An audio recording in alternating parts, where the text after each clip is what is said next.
All right, everyone. Former EU Ambassador Sondland has decided to do the old switcheroo. He had disavowed Donald Trump. He served as from 2018 to 2020, he served as EU Ambassador under Donald Trump. And, of course, he's all happy about it at the time. I'm serving my president, my country. But then he turned his back on him when the impeachment inquiry began and threw Trump under the bus. Now he's come out. He's crawling back effectively, and this is probably to advance his career more than anything else. And he's saying, oh no, Donald Trump has regained my support. He says this on an MSNBC panel. And you could see that the hosts were visibly shocked because he had literally been one of the main impeachment witnesses and was willing to do so and actually had TDS there. I guess TDS is actually recoverable.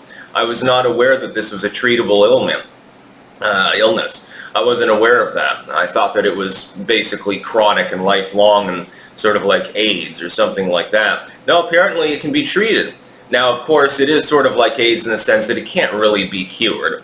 Behind closed doors, I'm sure that Sondland still has his misgivings about Trump, or conversely, there's the possibility that he thought, well, Trump's going to prison and shit.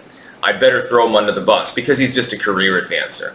Basically self-serving, but it is serving the country too. When you have this sort of funny thing happen, it goes viral, it gets clipped out, and everyone's talking about it. It was really, really funny to see the host reaction more than anything else. Every little bit counts.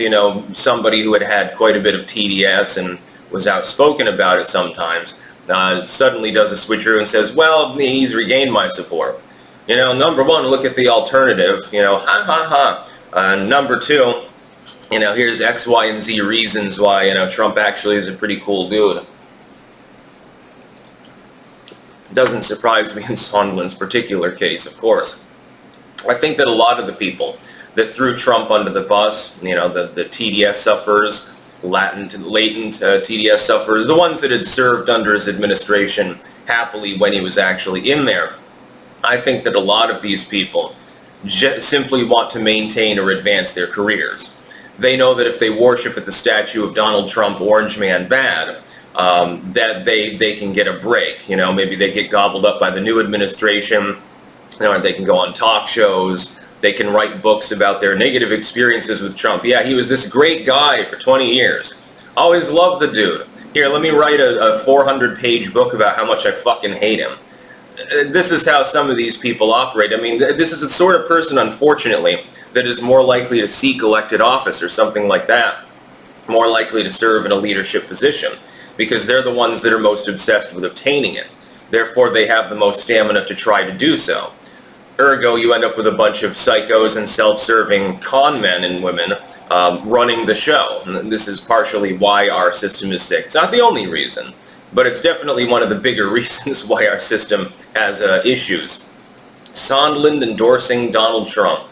Now, honestly, in his case, it wasn't on my bingo card. I wouldn't have suspected he'd be, one of the people that would actually, pull a 180. I would have expected other individuals. Nikki Haley sure did, former ambassador to the UN. Sondland, former ambassador to the EU.